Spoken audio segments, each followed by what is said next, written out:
Yan. Dito tayo naglalakad.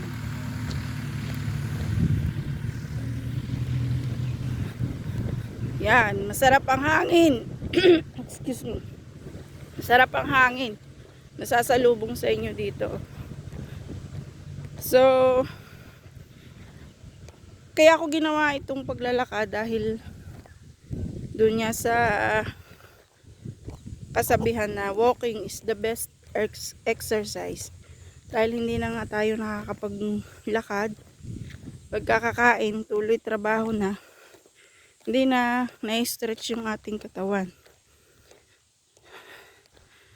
Kung doon nga sa ibang bansa, yung mga matatanda, mga senior na, yung inaalagaan ko dati, 90 years old, ang galing maglakad, pa-oval sa court, nakakailang balik. Ako na yung nasuko, hindi yung matanda. So maganda ring yan, kagaya ngayon, hirap na dahil nag-almusal tayo bago naglakad. Dapat talaga kaya ako ginagawa, nag-almusal muna bago maglakad para matunaw na rin yung kinain. Yun,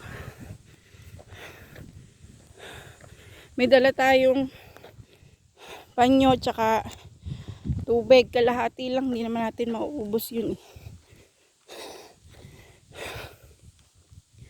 Yan, dito ko nilalagay yung cellphone, tapos dyan ako nagpapabalik-balik. Malayo rin yan mga loads. Pagpapawisan ka talaga. Yun yung pag-akyat ko, hingal ako eh. Pero maganda yun sa puso. So, ang masasabi ko lang, kung tayo naman may malapit na pupuntahan, yan.